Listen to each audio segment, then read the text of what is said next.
Olá, meu amor. Se você já foi desrespeitada ou se sente invisível, essa história é pra você. Eu preciso que você clique em todos os botões que estão na tela. Clica no like, na inscrição e no sininho agora. Quando a gente se junta, a gente não aceita mais ser invisível. Vem ouvir essa história. Dignidade não se negocia. Vi o rosto do meu João, manchado de removedor de esmalte na única foto que me restava, caída ao lado de suas cartas rasgadas no chão do meu quarto. Aos 68 anos, com o cansaço de 45 anos de trabalho nos ossos e a dor das varizes queimando minhas pernas, eu apenas olhava. A voz de Bianca, minha nora, soou casual e cruel.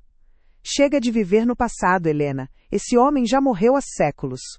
Meu sangue ferveu, mas fiquei em um silêncio profundo, as mãos tremendo.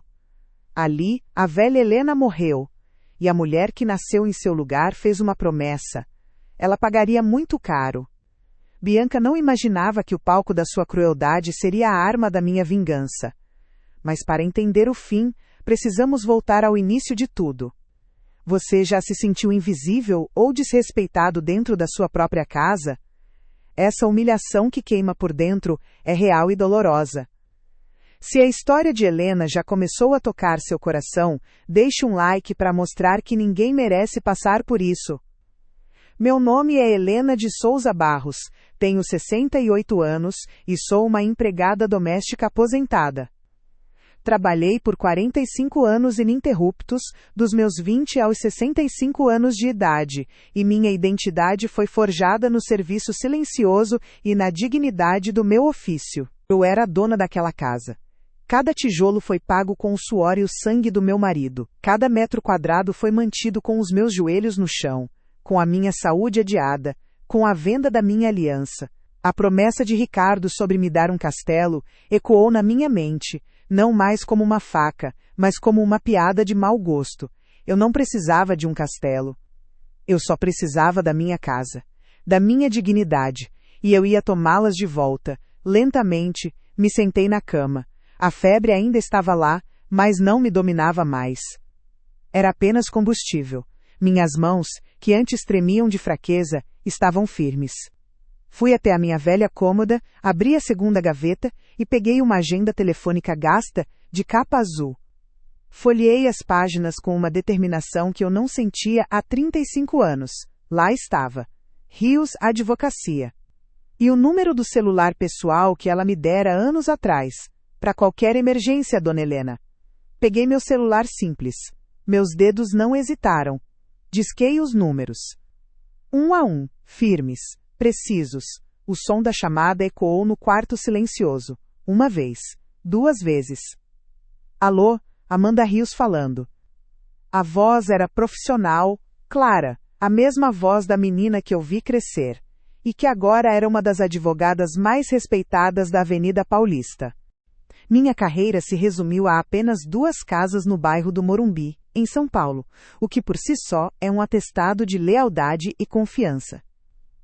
Eu não era apenas a mulher que limpava, eu era a guardiã de segredos, a administradora silenciosa de lares inteiros. Minha maior homenagem não veio em forma de certificado, mas sim nas chaves que me foram confiadas, na responsabilidade de catalogar adegas e organizar documentos importantes, e no privilégio de cuidar dos filhos dos meus patrões. Uma dessas crianças, a pequena Amanda que eu vi crescer e consolei em seus choros, hoje é uma advogada de renome na Avenida Paulista. Essa foi a minha honraria, o respeito conquistado através de décadas de trabalho impecável. Mas minha maior obra, meu sacrifício mais profundo, não foi construído em casa alheia. Foi aqui, dentro destas paredes, para criar meu filho, Ricardo. Para que ele pudesse se formar arquiteto, eu vendi a aliança de casamento do meu falecido João, e os brincos de ouro que herdei da minha mãe, dizendo a ele que os havia perdido. Por mais de 10 anos, adiei uma cirurgia de varizes que me causava dores lancinantes, escondendo minhas pernas feridas sob meias grossas, porque o dinheiro da operação era o dinheiro da mensalidade da faculdade dele. Lembro-me vividamente de seu aniversário de 18 anos, quando passei um mês inteiro comendo apenas pão com margarina para comprar a prancheta de desenho profissional que ele tanto sonhava. A menina para quem eu fazia bolo de fubá e que me contava seus segredos de escola, enquanto eu passava as roupas de sua família. A menina que chorou no meu colo quando seu primeiro cachorrinho morreu. Eu respirei fundo. Minha voz, quando saiu, não era mais o sussurro fraco de antes. Era baixa, sim, mas com a solidez de uma rocha. Amanda, minha filha. É a Helena. Houve uma pausa do outro lado da linha. Dona Helena, a senhora está bem? Aconteceu alguma coisa? Sua voz está diferente. Aconteceu, Amanda. Aconteceu tudo, respondi, e pela primeira vez, não havia uma única lágrima em meus olhos. Eu preciso de você. Preciso da advogada, não da menina. Acabou a paciência. Acabou a bondade. Agora é hora da justiça. Outro silêncio, mas desta vez, um silêncio de compreensão e alarme. Amanda conhecia minha história. Ela sabia do meu amor por Ricardo, dos meus sacrifícios. Ela sabia o que seria preciso para me levar àquele ponto. Estou ouvindo, Dona Helena. O que a senhora precisa que eu faça? A voz dela já tinha mudado, o tom de carinho dando lugar a uma eficiência cortante. Eu quero eles fora da minha casa, eu disse, a frase saindo limpa, sem hesitação. Certo, isso nós podemos fazer. Mas antes de qualquer coisa, preciso de uma informação crucial. Naquele dia, ele me abraçou e prometeu: Mãe, a senhora é a melhor do mundo. Um dia vou te dar um castelo. Aquele castelo, hoje, se tornou a minha prisão. Estou aqui, sentada na beira da minha cama, sentindo o cheiro químico do removedor de esmalte que manchou para sempre o rosto do meu João na única foto que me restou dele. Minha nora, Bianca, acabou de me dizer que preciso parar de viver no passado, depois de destruir a memória mais sagrada que eu tinha.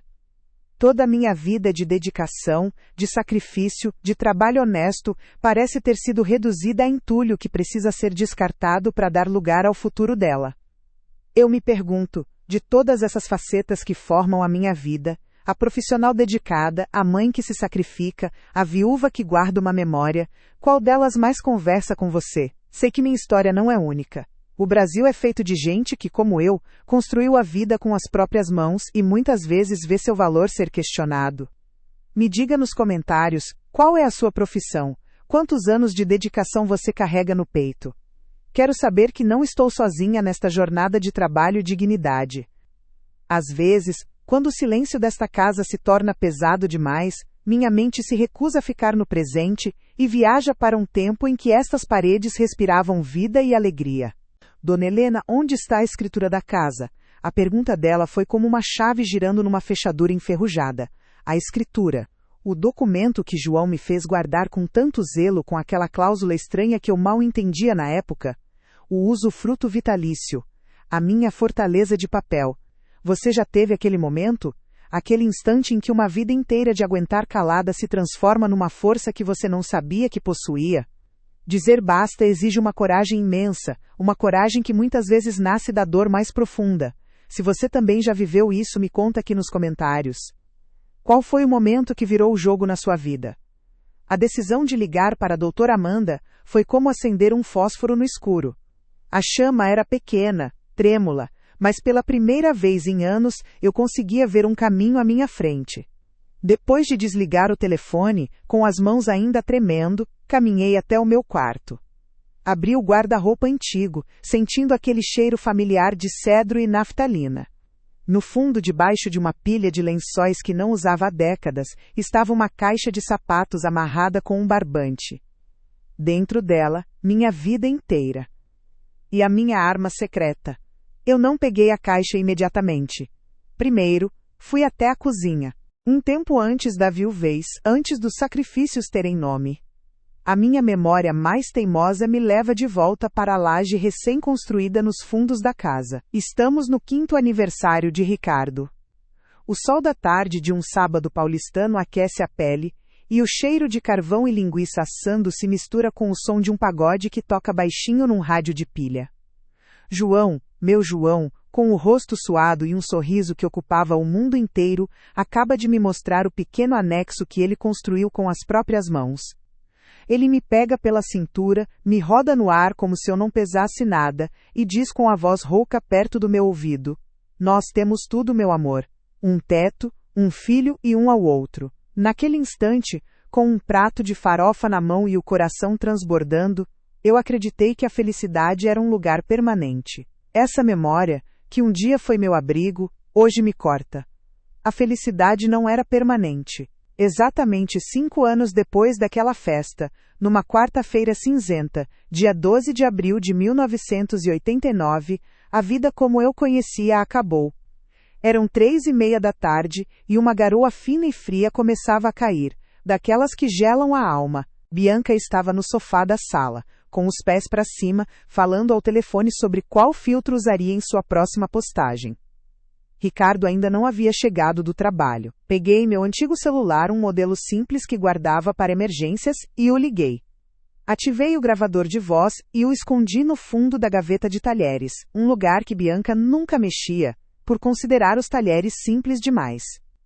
A partir daquele momento, a casa teria ouvidos.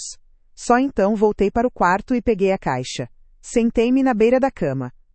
Ali dentro, junto com a minha caderneta de poupança da Caixa Econômica Federal, com o saldo amarelado de R$ 58.340,00, estava o documento. A escritura definitiva do imóvel. Eu a desenrolei com um cuidado religioso. As palavras eram formais, difíceis, mas uma frase se destacava, sublinhada à caneta pelo advogado, há mais de 35 anos. Cláusula de usufruto vitalício e inalienabilidade. Eu nunca entendi direito o que aquilo significava. Para mim era apenas a prova de que a casa era minha. Mas Amanda saberia. No dia seguinte, peguei 2 ônibus até a Avenida Paulista.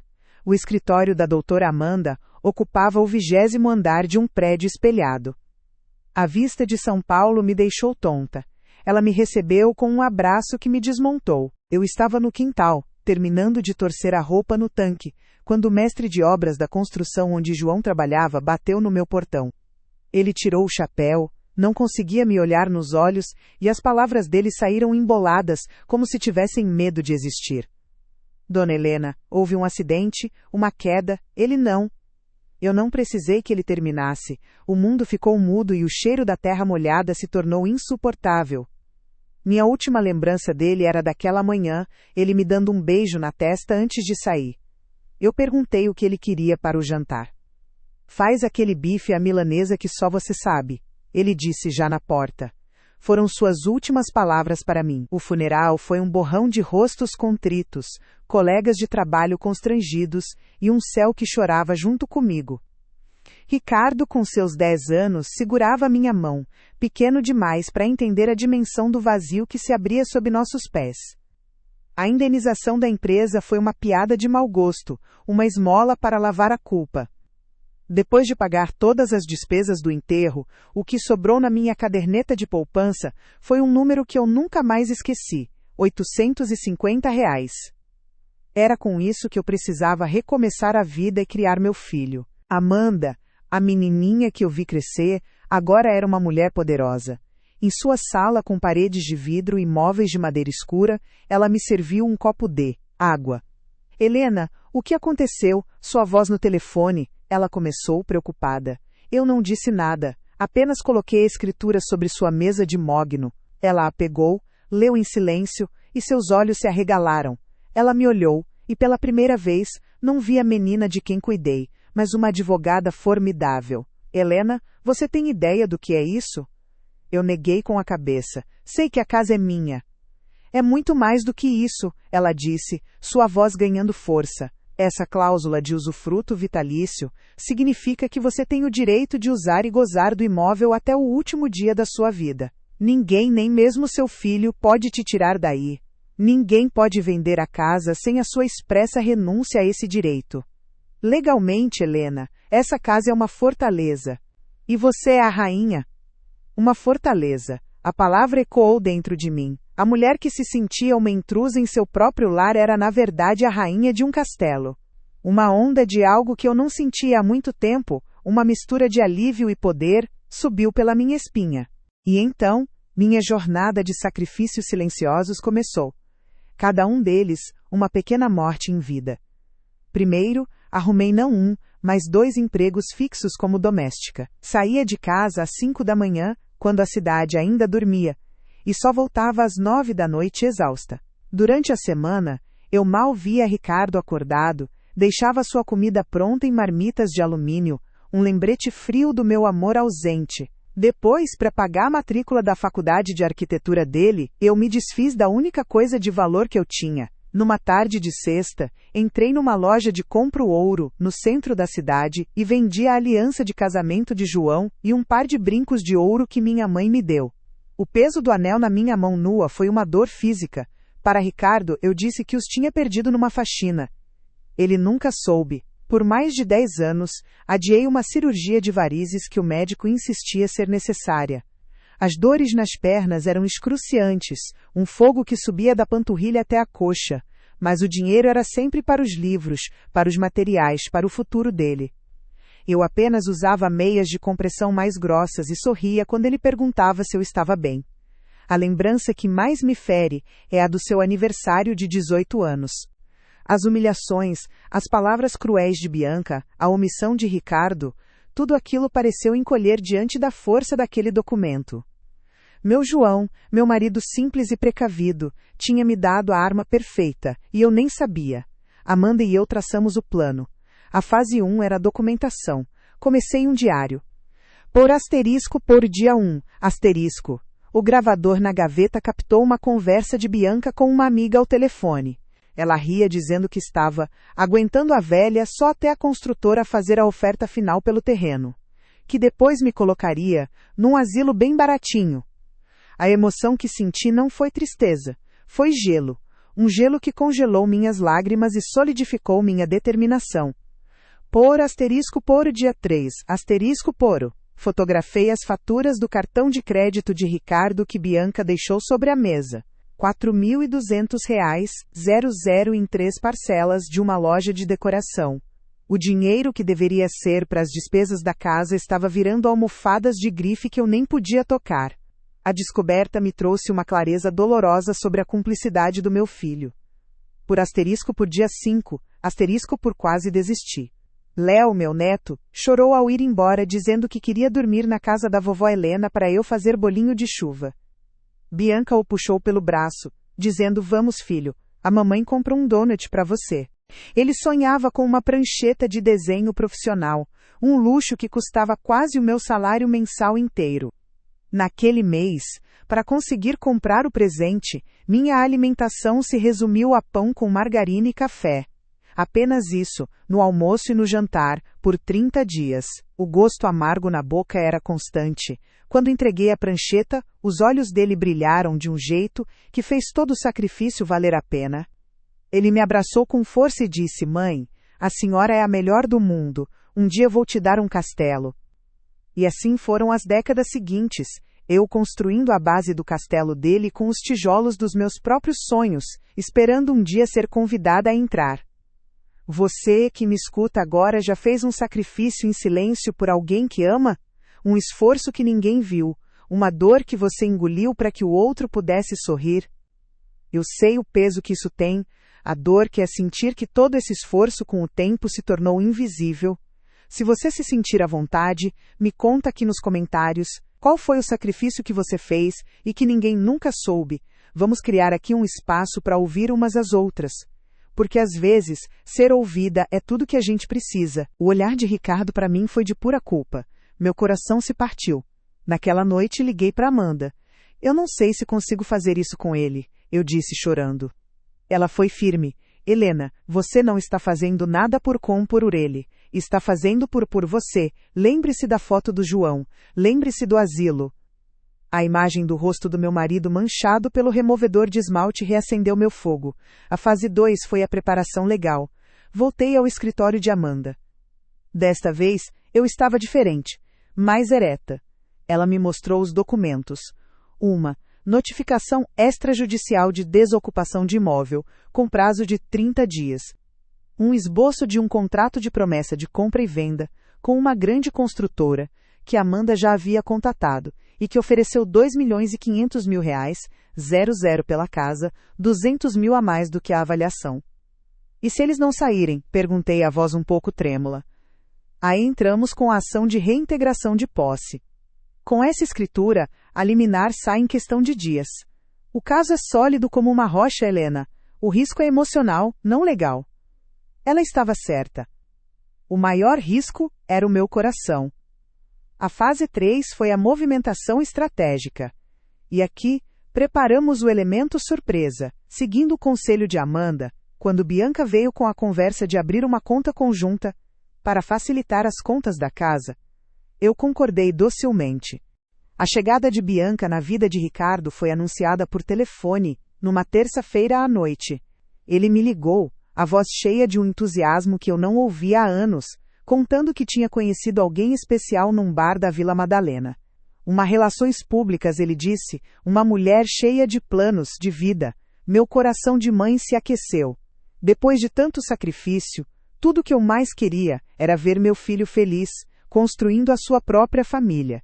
A primeira vez que a vi, um mês depois, foi num almoço de domingo aqui em casa. Eu preparei a macarronada com frango assado que Ricardo tanto amava desde menino. Bianca entrou na minha sala como se estivesse entrando num palco. A primeira coisa que notei foi o cabelo. Um loiro platinado preso num coque que parecia bagunçado de propósito, mas que eu, com meus anos de observação nas casas dos patrões, sabia que custava caro para parecer tão natural. Ela usava óculos de sol enormes da Chili Beans, que custavam uns R$350, e não os tirou nem para me cumprimentar. Seu corpo estava vestido com uma blusa da Zara e uma calça que parecia cara, mas que ela depois comentou ser um achadinho na C&A. Fui com ela ao banco. A conta foi aberta em meu nome e no dela. Eu depositei R$500, 00 da minha poupança secreta. Exatamente como previmos, na semana seguinte, Bianca transferiu R$5.000, 00 do salário de Ricardo para lá, achando que agora controlava todo o fluxo de dinheiro. O que ela não sabia é que Amanda já tinha uma procuração minha e estava apenas esperando o momento certo. O critério era simples, esperar a maior demonstração de arrogância de Bianca. Aquele momento selaria seu destino. Comecei o ensaio mental. Todas as noites, eu fechava os olhos e visualizava a cena. A campainha tocando. O oficial de justiça entregando o envelope para Bianca. O rosto dela, primeiro confuso, depois lívido de raiva. Eu me via levantando da minha poltrona, caminhando lentamente até ela e dizendo, com uma calma que eu nunca tive: "Esta casa é minha, vocês têm 30 dias. Eu ensaiava não tremer, ensaiava não levantar a voz, ensaiava ser a rainha da minha fortaleza. A fase 4, a preparação final, chegou. Na véspera, fiz meu ritual. Peguei a foto rasgada do João, beijei a parte intacta do seu rosto e a coloquei no bolso do meu melhor vestido. Liguei para Amanda uma última vez. "Estou pronta", sussurrei. "Eu sei que está", ela respondeu. "Lembre-se, você é a dona de tudo." A postura era sempre ereta, quase ensaiada, e ela carregava no antebraço uma bolsa preta de imitação da Chanel, que meus olhos treinados na rua 25 de março reconheciam de longe, mas que ela protegia como se valesse R$50.000.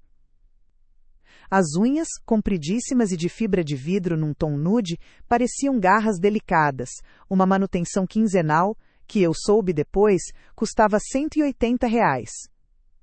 Olhei para as minhas próprias mãos, com as veias saltadas e a pele manchada pelo tempo e pelo trabalho, e as escondi no bolso do avental. Naquele primeiro dia, ela foi toda sorrisos, elogiou minha casa, dizendo que tinha muito potencial.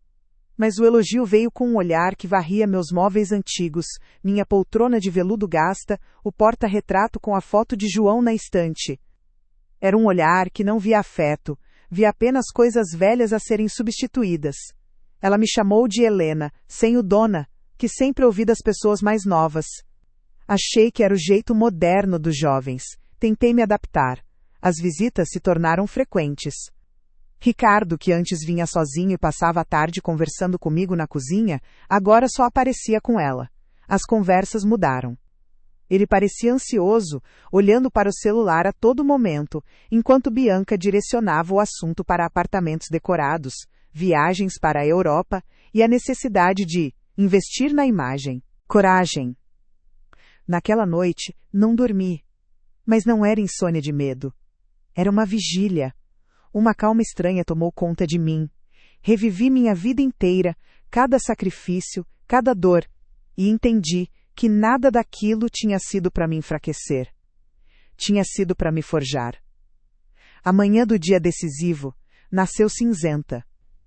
Levantei antes do sol, tomei um banho demorado, vesti o vestido que separei, passei meu café no coador de pano forte, do jeito que eu gosto.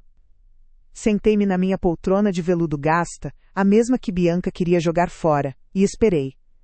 Cada tic-tac do relógio da sala era uma batida do meu novo coração. Forte. Firme. Inabalável. A campainha está prestes a tocar. A máscara de Bianca está a segundos de cair. Você está ansioso para ver o rosto dela, quando a realidade a atingir como um raio. Eu sei que a tensão é quase insuportável.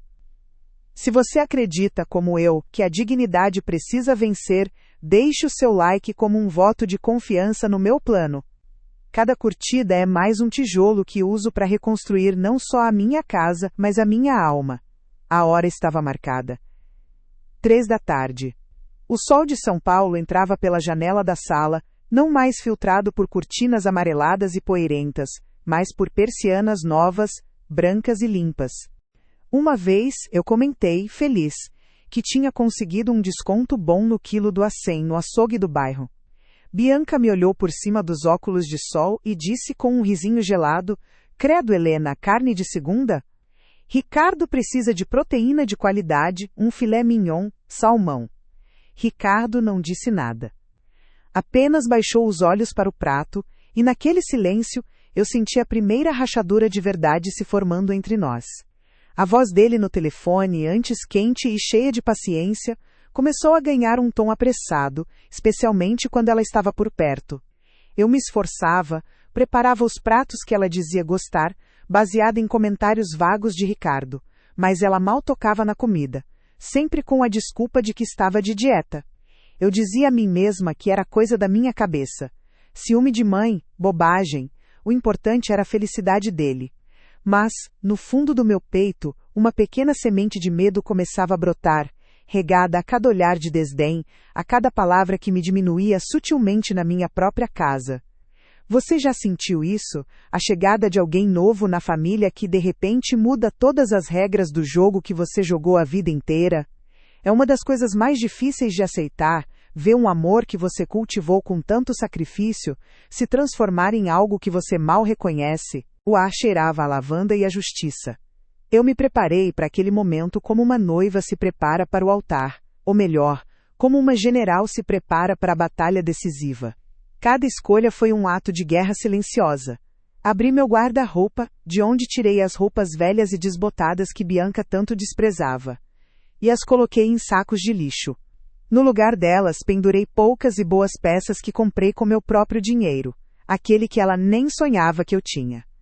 Para o confronto, escolhi uma calça de tecido azul marinho, de corte reto, que me dava postura. Uma blusa de seda de manga comprida, da mesma cor, simples e elegante. Nos pés, não os chinelos gastos, mas uma sapatilha preta, de bico fino. Prendi meu cabelo grisalho num coque baixo e firme. Pela primeira vez, em anos, eu me olhei no espelho e não vi uma serviçal. Vi Helena de Souza Barros. O ambiente também foi preparado. A sala, palco de tantas humilhações, estava irreconhecível. A poltrona de veludo gasta, onde eu me encolhia para assistir novela, havia sido doada. O sofá afundado, comprado por eles em 12 prestações, também. No lugar, apenas 2 poltronas novas, de linho claro, firmes, posicionadas uma de frente para a outra, como em um consultório. Me conta nos comentários. Qual foi o primeiro sinal de alerta que você ignorou num relacionamento, por amor ou pela esperança de que as coisas iriam melhorar? Às vezes, compartilhar essas memórias nos ajuda a ver que não estávamos sozinhas.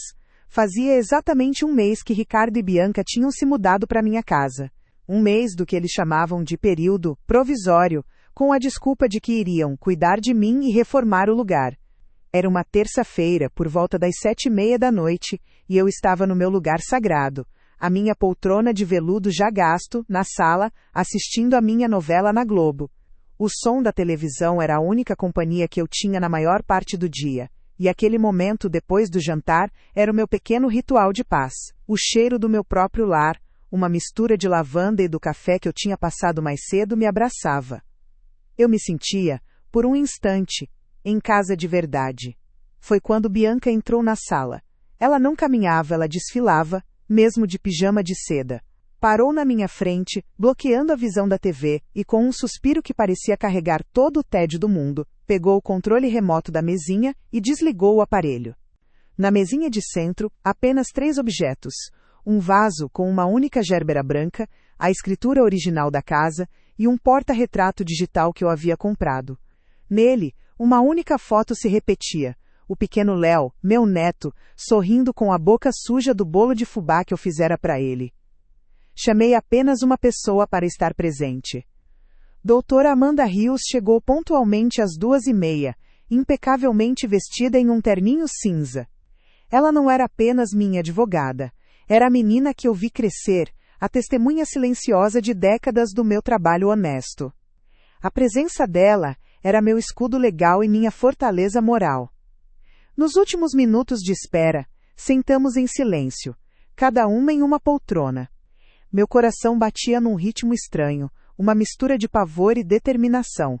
Minhas mãos estavam geladas, mas minha respiração era firme. Cora por você, João, pensei, olhando para o teto que ele construiu. Cora por mim, asterisco. Às 3:07, o som do motor do SUV de Bianca cortou o silêncio da rua. O alarme do carro soou, agudo e arrogante. Depois, o clique-claque dos saltos dela na calçada, cada passo um prego no meu caixão de submissão. Ouvi a chave girar na fechadura, uma familiaridade que me causou um calafrio. A voz dela veio antes da imagem, alta e artificialmente animada. Helena, cheguei! O som da novela foi cortado no meio de uma frase, e o silêncio que se instalou foi pesado, acusador. Ela então se virou para mim e disse, com aquela voz que era ao mesmo tempo melosa e afiada como vidro quebrado: Ai, Helena, chega dessa barulheira, né? Ela fez uma pausa, seus olhos percorrendo a minha poltrona de cima a baixo com um nojo mal disfarçado. E essa poltrona, nossa, tá acumulando tanto ácaro. Amanhã mesmo eu vou botar para doação, tá bom? Meu corpo inteiro enrijeceu. Minha mão, que estava apoiada no braço da poltrona, se fechou com força, os nós dos dedos ficando brancos. Um frio subiu pela minha espinha, um tipo de vergonha que eu não sentia desde criança, quando fazia algo errado na escola. Era vergonha de ser inadequada, de ocupar um espaço que não me pertencia mais. Verbalmente, eu não disse nada. A minha garganta se fechou, como se as palavras tivessem virado pedras e não conseguissem sair. Cor minha poltrona, coror, ecoava na minha cabeça. Posar, poltrona que o João me deu quando eu estava grávida do Ricardo, para que eu ficasse confortável. A poltrona onde eu amamentei meu filho, onde eu chorei por noites a fio depois que meu marido se foi, ela chama as minhas memórias de ácaro? Asterisco. Eu apenas a encarei, mas meu olhar deve ter se desviado para o chão, como sempre.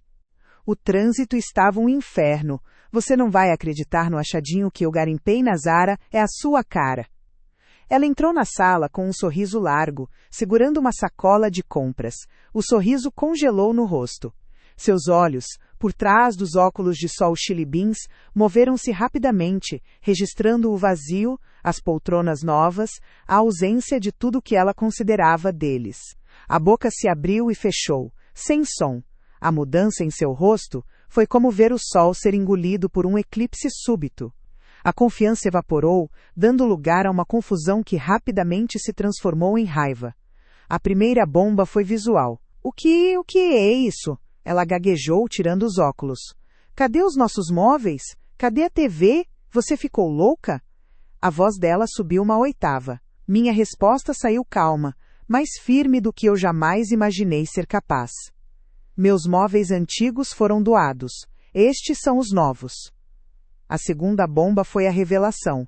Louca? Louca está você se acha que pode fazer isso? Ela gritou, avançando um passo.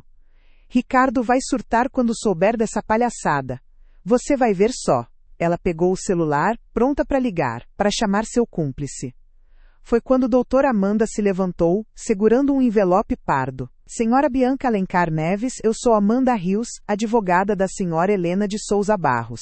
Sem dizer uma palavra, levantei-me devagar, sentindo cada um dos meus 68 anos pesar nas minhas costas.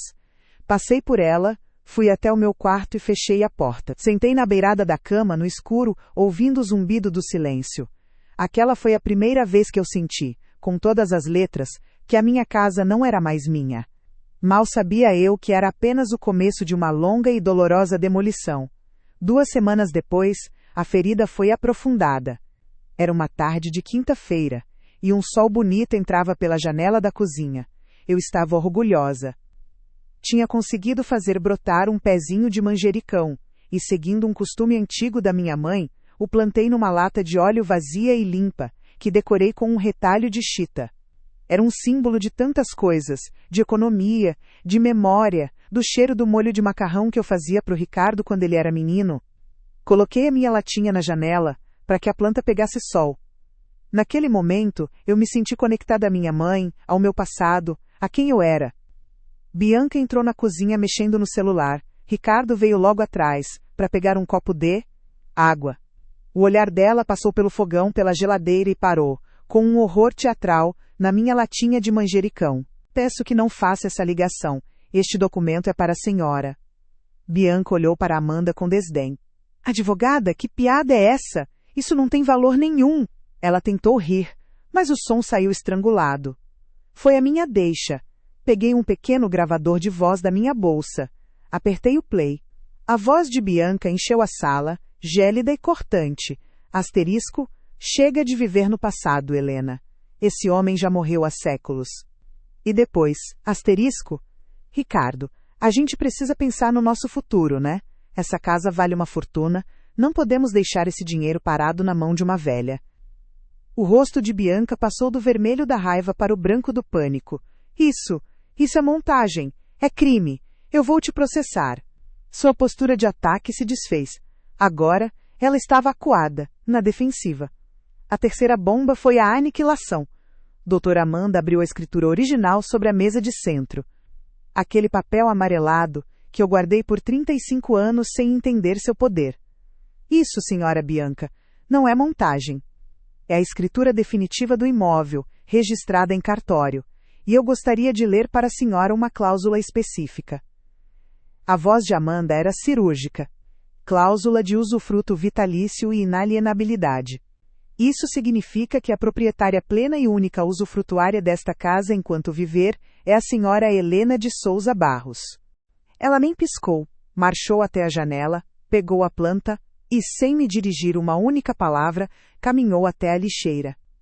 Pelo amor de Deus, Helena, ela disse, com a voz esganiçada de incredulidade, enquanto virava a lata de cabeça para baixo. Lixo na janela da cozinha? Isso atrai rato! Que coisa de gente sem noção. A terra, a raiz e as folhinhas verdes que eu cuidei com tanto carinho, caíram com um baque surdo sobre os restos do almoço. Eu dei um passo para trás, como se tivesse levado um tapa. Minhas mãos, ainda com um pouquinho de terra debaixo das unhas, se fecharam em punhos ao lado do meu corpo. A vergonha de antes agora veio misturada com uma pontada de raiva, uma fagulha de protesto. Pela primeira vez, eu respondi. Minha voz saiu trêmula, um fio. Mas, minha filha, era meu tempero, minha mãe que me ensinou. Ela nem se virou.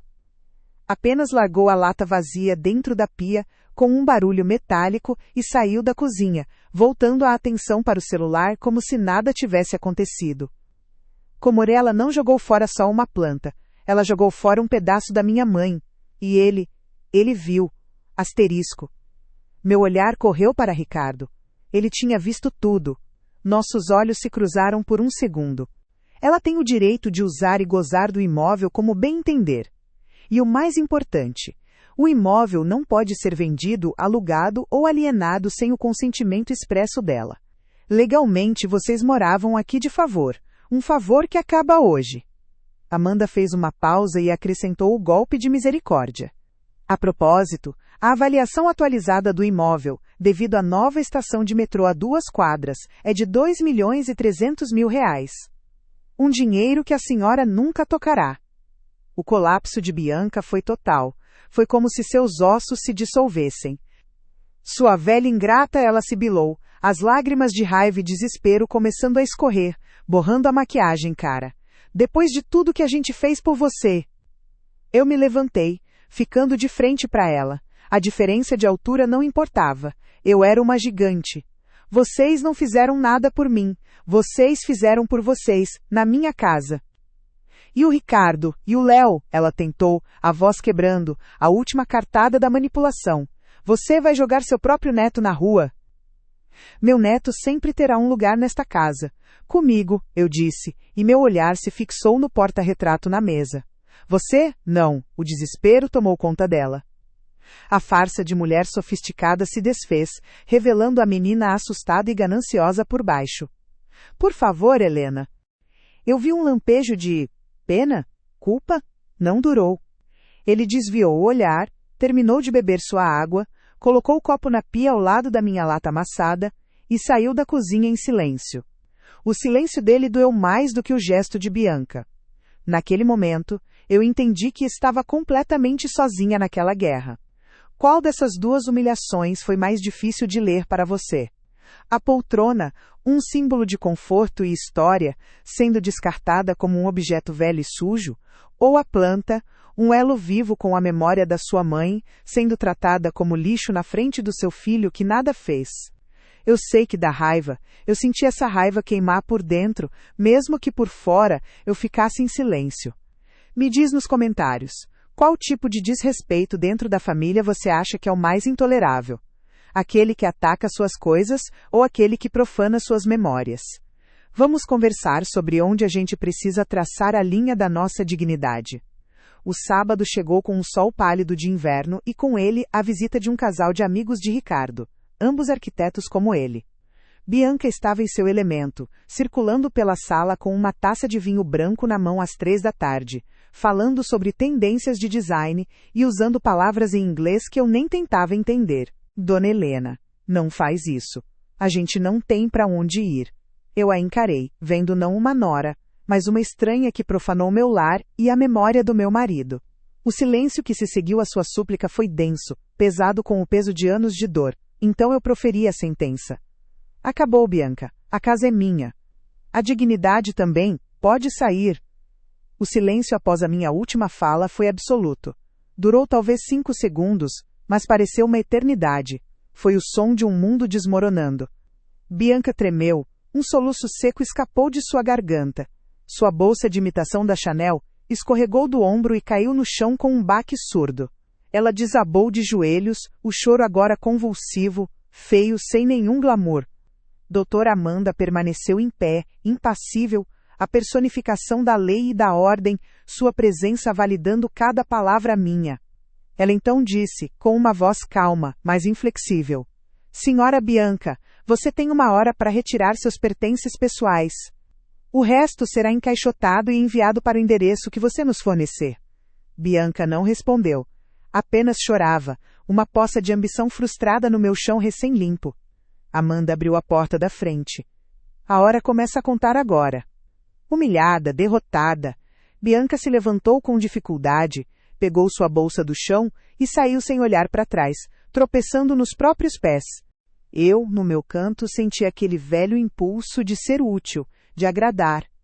Fui para a cozinha, o meu refúgio, e com um carinho que há muito não sentia, passei um café fresco no meu coador de pano e assei um bolo de fubá simples, daqueles com pedacinhos de goiabada, a receita da minha mãe. O cheiro de casa, de afeto, encheu o ar. Com a bandeja em mãos, o bule de ágata fumegando e o bolo dourado, caminhei em direção à sala. Meu coração estava leve. Era um gesto pequeno, uma forma de dizer, sejam bem-vindos à minha casa. Mas antes que eu pudesse dar mais 2 passos, Bianca me interceptou no corredor, seu corpo bloqueando a passagem. Seu sorriso para os convidados não vacilou, mas seus olhos, fixos nos meus, eram 2 pedras de gelo. Em um sussurro baixo, sibilante, mas perfeitamente audível para quem estivesse prestando atenção, ela disse: "Guarda isso, Helena, pelo amor de Deus. Eu já pedi café da Nespresso. Você vai fazer a gente passar vergonha." A bandeja tremeu em minhas mãos. O calor do bule parecia ter se transferido para o meu rosto. Olhei por cima do ombro dela e vi Ricardo. Nossos olhos se cruzaram por um segundo inteiro. Eu vi a humilhação no meu rosto refletida nos olhos dele. O som da porta se fechando ecoou pela casa como o ponto final em um capítulo terrível da minha vida. Quando o doutor Amanda se foi, fiquei sozinha na minha sala nova e silenciosa. Não senti euforia. Não senti alegria de vitória. O que senti foi um alívio tão profundo que minhas pernas fraquejaram e eu precisei me sentar. Senti o peso de 68 anos, a exaustão de uma vida de sacrifícios e, finalmente, uma paz que eu não conhecia há muito tempo. E então, eu chorei. Não de tristeza nem de raiva. Chorei porque a Helena, que aguentava tudo em silêncio, tinha finalmente morrido. E a mulher que renasceu naquele instante era livre. Naquela noite, na minha casa vazia e silenciosa, eu não venci uma guerra. Eu apenas parei de perder a mim mesma. Como você está se sentindo depois desse confronto? Eu sei que a jornada até aqui foi cheia de angústia, e viver esse momento comigo pode ter sido intenso. Essa catarse é real, é a nossa força vindo à tona. Se você pudesse descrever o que sentiu durante esse clímax em uma única palavra, qual seria? Deixe seu comentário, quero saber como essa vitória ressoou em você. Os dias que se seguiram à partida de Bianca foram preenchidos por um silêncio que respirava. E então, ele desviou o olhar, apenas virou a cabeça e continuou a conversa com o amigo, rindo de algo que eu não ouvi. Ele me viu ser diminuída a nada e escolheu não vereador. Naquele instante, o peso da bandeja se tornou insuportável. Meus dedos, que já trabalharam tanto, que o criaram, que o sustentaram, ficaram brancos de tanto apertar a alça de metal. Uma onda de fúria, quente e amarga, subiu pela minha garganta. Por vergonha, vergonha de um bolo feito com amor, vergonha de mim. Asterisco. Pela primeira vez, a resignação deu lugar a uma pergunta que queimava. Por quê? Por que eu permitia isso? Por que meu próprio filho, que um dia devorava esse mesmo bolo e dizia ser o melhor do mundo, agora se envergonhava dele?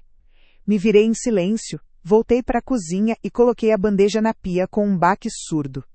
Fiquei ali, de costas para a porta, apenas respirando, sentindo a primeira rachadura se formar na barragem de paciência que construí por toda uma vida.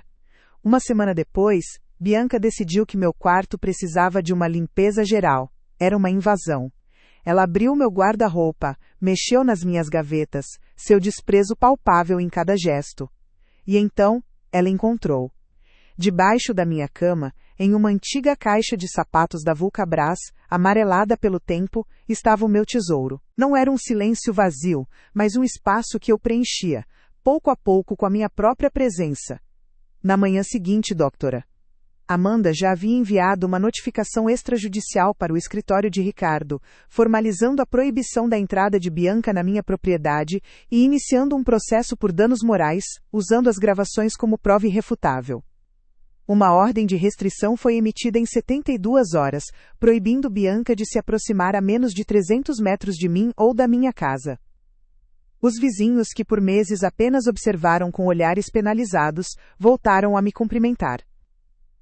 Dona Lourdes, da casa da esquina, me trouxe um bolo de laranja e disse: "A gente sabia que a senhora era forte, Helena. Só estava esperando a hora de mostrar." Aquilo aqueceu meu peito de um jeito que eu nem lembrava mais ser possível. Meu neto, Léo, ficou sob os cuidados de Ricardo. Ele me ligava e eu ouvia a vozinha dele no fundo, perguntando: "Papai, quando a gente vai ver a vovó Helena?" Cada pergunta era uma pontada de saudade e um lembrete do que eu estava reconstruindo. Eu passava horas no meu jardim recém-cuidado, sentindo o cheiro da terra, ou sentada na minha poltrona, agora de volta ao seu lugar de honra, apenas processando. Em uma conversa com a doutora. Meu único e verdadeiro tesouro. Dentro, amarradas com uma fita de cetim que um dia foi azul, estavam as cartas que João me escreveu quando era mestre de obras e viajava pelo interior. e, protegida por um plástico, a única foto que me restou dele. Uma foto em preto e branco, um pouco amassada nos cantos, dele sorrindo na laje da nossa casa, o sol fazendo seus olhos parecerem ainda mais vivos. Aquela caixa não continha papel e tinta, continha minha vida, meu amor, a memória do homem que me deu tudo. O que é tanto entulho? Ela perguntou, puxando a caixa com a ponta do pé. Antes que eu pudesse responder, ela a abriu. Vi suas unhas compridas e perfeitas folheando as cartas com desdém. Nossa, que sentimentalismo brega, ela murmurou. E então, ela fez. Com uma frieza que paralisou o ar, ela pegou 2 das cartas e simplesmente as rasgou ao meio. O som do papel se partindo foi como um rasgo na minha própria pele. Eu fiquei sem ar. Mas o pior ainda estava por vir. Ela pegou a foto de João.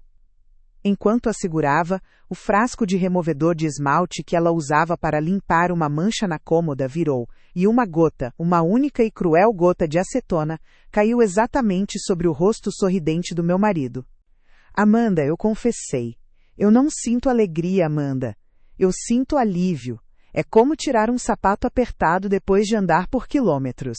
2 meses depois, numa tarde de quinta-feira, eu estava podando as roseiras do portão quando um carro que eu não reconheci parou do outro lado da rua. Dele, desceu Ricardo. Eu quase não o reconheci. Estava mais magro, uns 10 quilos a menos, pelo menos. Os ombros, antes eretos, estavam curvados sob o peso de algo invisível. Havia olheiras profundas sob seus olhos. Ele não atravessou a rua. Ficou ali, na calçada oposta, as mãos nos bolsos, como um menino perdido. Depois de um longo minuto, ele deu alguns passos hesitantes e parou a uma distância segura do meu portão. Sua voz saiu baixa, quase um sussurro. Mãe? A senhora pode falar 1 minuto? Minha mão, que segurava a tesoura de poda, se apertou. Eu não respondi de imediato, apenas o encarei, sentindo o peso daquelas 8 semanas de silêncio entre nós. Ele entendeu minha hesitação, como a barreira que era. Eu entendo se não quiser, ele disse, já se preparando para virar as costas. Foi então que minha voz saiu, mais firme do que eu esperava. Fale. Ricardo engoliu em seco, os olhos marejados. Mãe, não existem desculpas. A imagem se dissolveu, borrando-se em uma mancha branca e disforme. O sorriso dele desapareceu. Chega de viver no passado, Helena, ela disse, jogando a foto mutilada de volta na caixa. Esse homem já morreu há séculos. A vida continua. Um som gutural, um uivo de dor, escapou do meu peito antes que eu pudesse contê-lo. Meu corpo se moveu por conta própria. Dei um passo à frente, minha mão se erguendo, os dedos crispados em uma garra. Por um átomo de segundo, eu ia voar no pescoço dela. Eu ia fazê-la pagar por apagar o rosto do meu João. A vi recuar, um lampejo de medo em seus olhos pela primeira vez. Mas então, a imagem do meu neto, Léo, veio à minha mente. A imagem do meu filho, fraco e perdido. A promessa que fiz a João no seu leito de morte, de que eu cuidaria do nosso menino. E com um esforço que custou cada fibra do meu ser, eu parei. Minha mão, tremendo no ar, fechou-se em um punho tão apertado que minhas unhas curtas cravaram na minha palma. Eu abaixei lentamente, sentindo o sangue pulsar em meus ouvidos. Fiquei ali, ereta a centímetros dela, o corpo inteiro vibrando com uma raiva pura e monumental que eu mantinha presa por um fio. Eu fui fraco, cego e covarde. Eu vi ela desligar a sua novela. Eu vi ela jogar sua planta de manjericão no lixo. Eu vi a sua cara quando ela te humilhou com a bandeja de café na frente dos meus amigos, e eu desviei o olhar. Eu permiti que ela entrasse no seu quarto, mexesse nas suas memórias, que destruísse a foto do pai. Cada vez que eu fiquei em silêncio, eu estava concordando com ela. Eu troquei a única pessoa que me amou incondicionalmente por uma ilusão de status. Eu sei disso agora. E eu sei que talvez seja tarde demais. Eu só precisava que a senhora ouvisse isso de mim. Eu entendo de verdade se a senhora nunca mais quiser me ver. Ele então me contou as mudanças que já havia feito. Pediu demissão do escritório de arquitetura e agora trabalhava em uma firma menor, com um salário de R$9.000, mais com projetos que ele respeitava. Alugou um apartamento simples de 2 quartos na Lapa, perto do trabalho, onde ele e Léo estavam morando. Eu vendi o carro. A gente anda de metrô agora. É mais lento, mas é mais honesto, ele disse. Eu quero te pedir uma coisa, mas não é perdão, é uma chance de provar. Eu vou depositar R$1.500, 00 todo mês na sua conta, não como caridade, mas como uma devolução mínima por tudo. Ela não veria minhas lágrimas, ela não teria o prazer de me ver quebrar. Não ali. Não daquele jeito. Você já sentiu isso? A vontade de explodir, de gritar, de colocar tudo para fora, mas saber que aquele não é o momento? Manter a calma quando tudo dentro de você grita por justiça é um ato de força sobre-humana. É a dignidade se recusando a se rebaixar ao nível da ofensa. Se você acredita na força dessa dignidade, se você torce por pessoas que, mesmo sob a mais dura pressão, se recusam a perder a si mesmas, então se inscreva no canal. Sua inscrição não é apenas um clique, é um voto de apoio. É a prova de que histórias como a minha, sobre a força silenciosa que precede a tempestade, precisam e merecem ser contadas. A noite de terça-feira desceu sobre mim com o peso de um cobertor molhado. Era o aniversário de morte de João, e meu corpo parecia saber.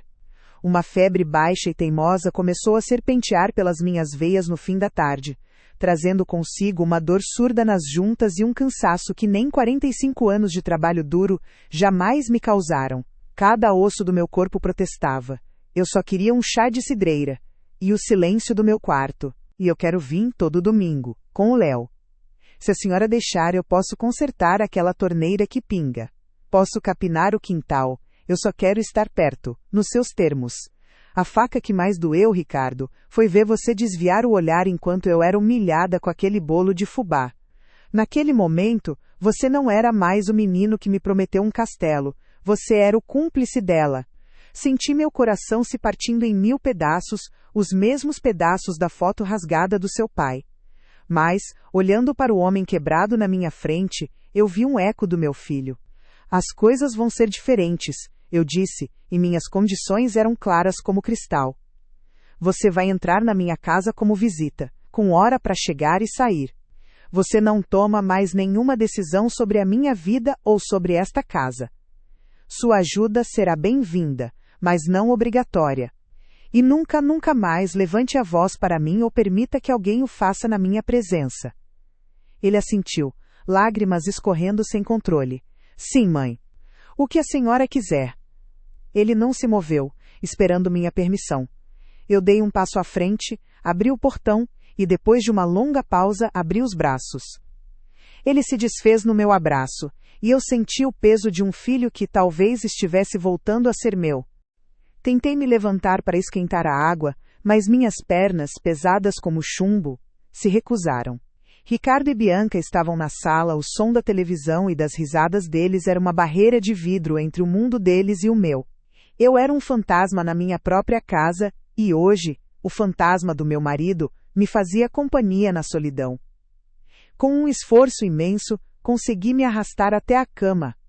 O lençol, antes fresco, agora parecia áspero, contra minha pele sensível pela febre. Fechei os olhos, tentando invocar a imagem de João, seu sorriso, o calor da sua mão. Mas a imagem que veio foi a do rosto dele na única foto que me restava, guardada na velha caixa de sapatos debaixo da cama. Foi quando ouvi a porta do meu quarto se abrir. Não precisei olhar. O perfume doce e agressivo de Bianca preencheu o ar antes mesmo que ela falasse. Nossa, que cheiro de guardado aqui dentro! A voz dela cortou o ar. Ouvi o som de seus passos no assoalho, o barulho de coisas sendo arrastadas. Vou dar uma geral nisso, tá impossível. Bianca, por favor, hoje não. Eu não estou bem. Minha voz saiu como um sussurro, fraca e rouca. Ela me ignorou completamente. Ouvi um baque surdo. O som inconfundível da caixa de sapatos sendo arrastada de debaixo da minha cama. 6 meses se passaram desde aquele dia. Minha casa não é mais a mesma. Pintei as paredes de um amarelo claro, troquei as cortinas e meu jardim explodiu em cores. No lugar onde Bianca jogou meu pé de manjericão, agora tenho uma pequena horta com manjericão, alecrim e hortelã. Minha rotina é minha. Faço pilates 2 vezes por semana com um grupo de senhoras do bairro, e sou voluntária na biblioteca municipal, lendo histórias para crianças. Minha alma, que antes tinha o cheiro de mofo e tristeza, hoje cheira a terra molhada depois da chuva. Ricardo cumpre sua promessa. Os domingos são sagrados. Ele chega com o Léo às 10 horas. Enquanto eu e meu neto fazemos bolinhos de chuva na cozinha, os preferidos dele, Ricardo está no quintal, consertando algo, pintando um muro, cuidando da casa que um dia ele quase me tirou. Ele não tenta apressar as coisas. Nossas conversas são sobre o dia a dia, sobre os desenhos do Léo, sobre os livros que estou lendo. A ferida ainda está lá, uma cicatriz fina que às vezes coça, mas estamos aprendendo a conviver com ela. Bianca, eu soube, voltou para Santos. Trabalha como vendedora em uma loja de shopping. Ela ligou uma vez para Ricardo, que apenas disse, não me procure mais, e desligou. Meu coração deu um salto doloroso no peito. O que é isso? Mais lixo velho? Ela disse com desdém. Um clique. A tampa da caixa sendo aberta. Um silêncio curto. E então, o som que quebrou o mundo. O som de papel sendo rasgado. Um som seco. Violento. Definitivo. Meu corpo congelou. O som de papel rasgando. De novo. Mais perto. Minha mente não conseguia processar. Eram as cartas de João. As únicas que ele me escreveu. Bianca, não, eu tentei dizer, mas a palavra morreu na minha garganta febril. Chega de viver no passado, Helena. A voz dela era fria, cortante como vidro quebrado. Esse homem já morreu há séculos. A vida continua. Então, vi o movimento pelo canto do olho. Ela segurava a foto. A única foto. A imagem dele, jovem, sorrindo para mim na laje da nossa casa recém-construída. Ela manuseava a foto, com unhas compridas e vermelhas, e ao lado dela, um frasco de removedor de esmalte estava aberto. Uma gota. Uma única gota translúcida tremeu na ponta do pincel. Caiu. Em câmera lenta. A gota atingiu o rosto sorridente de João. A cor se desfez. O sorriso dele derreteu numa mancha química e sem forma. O rosto do meu marido, apagado. A voz dela. A mancha na foto. O som do papel rasgado. Léo está feliz. Ele passa o domingo correndo pela casa, dizendo que a casa da vovó é a mais legal do mundo. Eu aprendi que a dignidade não é um móvel antigo que a gente doa quando se torna inconveniente. Ela é a viga mestra da nossa casa interior. E você que me ouve agora talvez entenda do que estou falando. Talvez você também tenha se sentido um estranho na sua própria vida, pedindo desculpas por ocupar um espaço que é seu por direito. Sua casa é seu corpo, sua paz é sua alma. Ninguém tem o direito de ser inquilino no seu espírito. O amor que nos diminui não é amor, é jaula. O sacrifício que nos apaga não é virtude, é autoabuso. Traçar limites não é um ato de egoísmo, é o mais profundo ato de amor próprio. A força que você procura não está na ausência de medo, mas na coragem de agir apesar dele. Essa história mudou algo na sua perspectiva sobre seus próprios limites? Se você está considerando uma decisão difícil para proteger sua paz, saiba que você tem essa força. Inscreva-se neste canal, não por mim, mas como um compromisso com você mesma, de consumir conteúdo que valida o seu valor inestimável. Compartilhe esta história com uma mulher que precisa ouvir que ela merece respeito incondicional. A voz dela.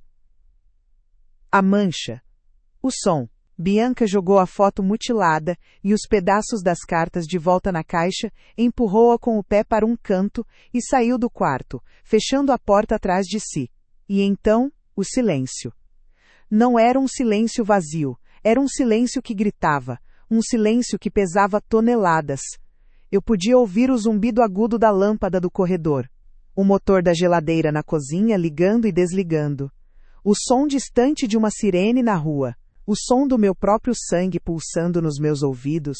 Um tambor de guerra lento e furioso. O tempo parou. 1 minuto pareceu 1 hora. 1 hora pareceu uma vida inteira. Naquele silêncio, deitada naquela cama, com o corpo queimando de febre e o coração estilhaçado, a Helena de Souza Barros, que existiu por 68 anos, morreu. A mulher resignada, a mãe que se sacrificava, a sogra que engolia humilhações com um suspiro cansado. Ela deu seu último suspiro ali. A febre não era uma doença. Era uma fornalha. E naquela fornalha, a paciência, a submissão e a tolerância foram queimadas até virarem cinzas. E das cinzas, algo novo nasceu. Algo duro. Frio. Inabalável como o aço. Eu não era mais um estorvo na casa do meu filho. E por favor, deixe uma mensagem de força nos comentários para outras pessoas que podem estar passando por isso agora. Vamos criar uma comunidade que se apoia? Lembre-se, o seu respeito não está em negociação.